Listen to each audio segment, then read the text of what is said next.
Malayo pa ang eleksyon pero ramdam na ang galamay ng mga malalaking politiko na gumagamit ng troll farm upang manira. Sa ngayon po, ang target ng grupong ito ay si Senator Raffy Tulfo na ang tawag nila sa project na ito ay Lotto Mafia. Bago natin ipahiya ang mga ito ay nais kong ipakilala sa inyo ang nasa likod ng mga troll farm na ito. Walang iba kundi ang grupo ni Sara Duterte na tinatawag na DDS.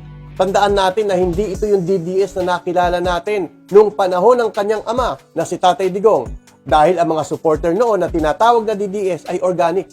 Totoong mga tao, hindi tulad ngayon ng mga walang pangalan na account at iisa ang kanilang content.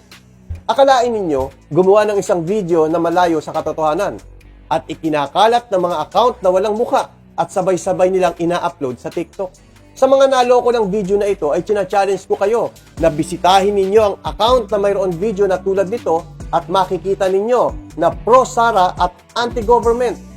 Naiisa ang kanilang mga content at pamamaraan.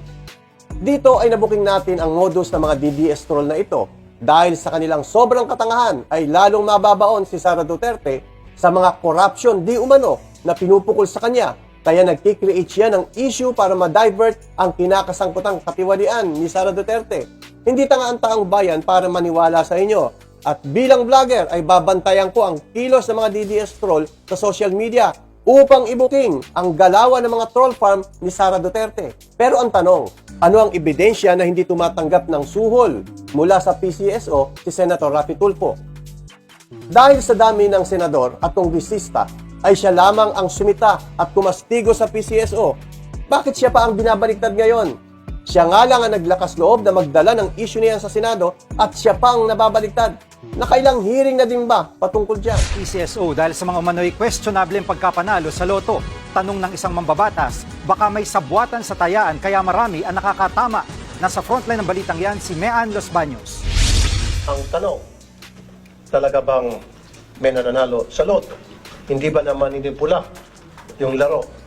O baka naman ito ay moro-moro lang, sabi nga. At iniimbitahan ko kayo na manood sa TikTok ni Senator Raffy Tulfo para maging updated kayo dahil hindi naman siya tumitigil sa pagkalampag sa DICT para ipaliwanag nila ano nangyari sa ginawa nilang assessment sa Lotto game system para magkaalaman kung mapagkakatiwalaan ba talaga ang PCSO.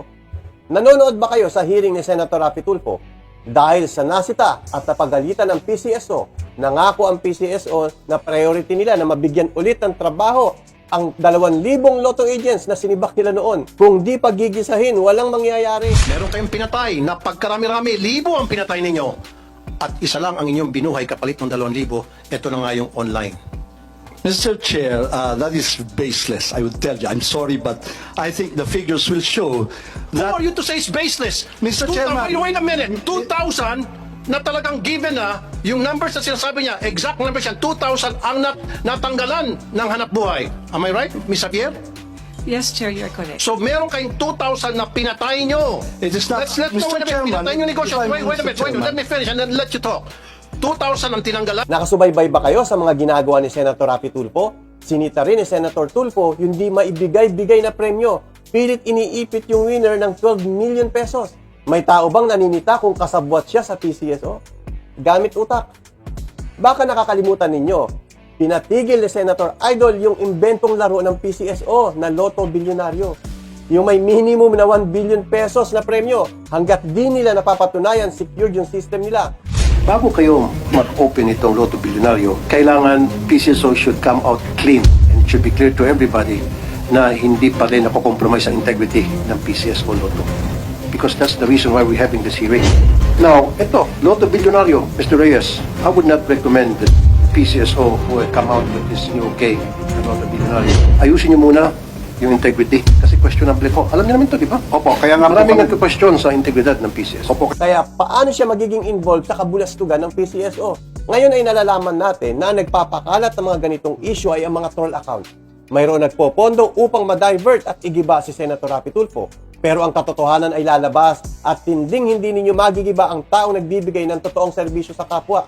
Dahil ito ay nararamdaman ng mga kababayan natin. Kaya Senator Raffy Tulfo, huwag ninyong pansinin ang mga troll na ito. Ako na pong bahala sa kanila. Meloya po.